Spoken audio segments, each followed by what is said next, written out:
Hi everybody.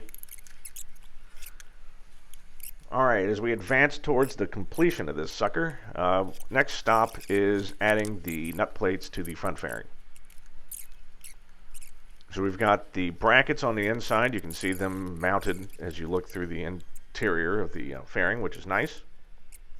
We're still going to have to cut out a little bit more material from the top there. You can see that the top flange has a cut in the very top. We're going to have to extend that backwards a little bit. Again, this fairing is placed about 1/4 of an inch higher than what your regular fairing would. Or would be, sorry. That is to avoid, again, I plan on landing on a lot of soft surfaces and would like to have just a little bit extra tire showing. But because of that, we had to make a few adjustments. And cutting a little more material out of the top of that fairing is one of them.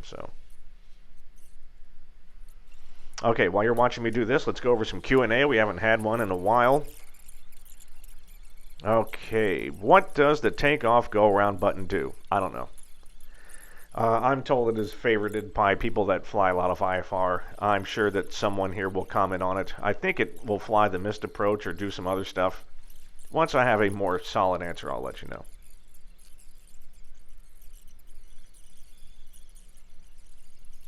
Since you're builder of the plane, does that mean you have to create the POH? Yes. So one of the great things that we haven't gone over, because who wants to see a video of me just sitting at a computer, is processing paperwork.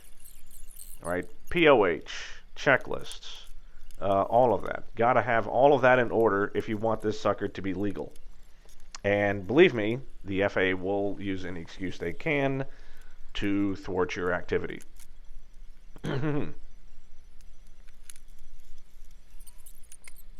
What is the horn for? I believe I covered this, or did I cover this in the last video? Yeah, it's for a ton of stuff. It's for annoying FBOs. It's for getting people out of my way. It's for getting livestock off the runway at 2 in the morning. That's what it's really for. Plus, it's also good, like you said, for the clear prop call.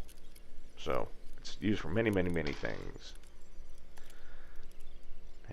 Do you have your inspection scheduled yet? No. Like I said in the last video, I'm still waiting. My application has been quote unquote accepted.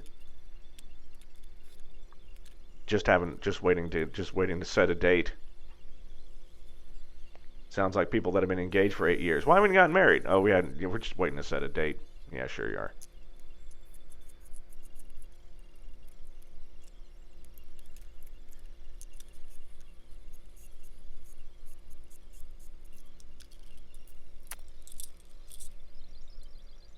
Oh, yes, and my buddy Paul had recommended the slap shade. I know I had talked about that before because these canopies do have the maximum amount of tint applied to them already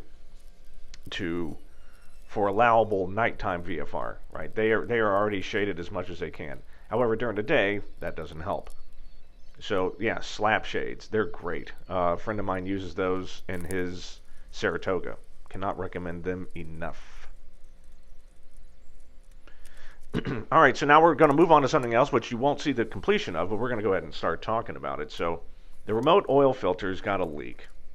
The fitting that the Airwolf people send you to put it in doesn't quite work.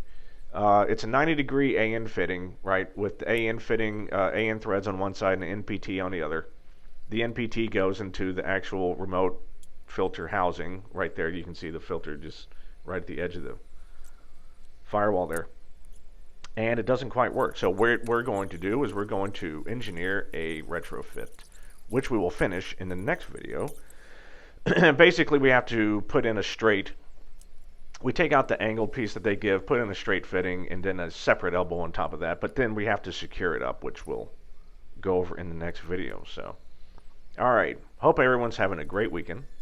Thank you for joining me, everyone. See you soon.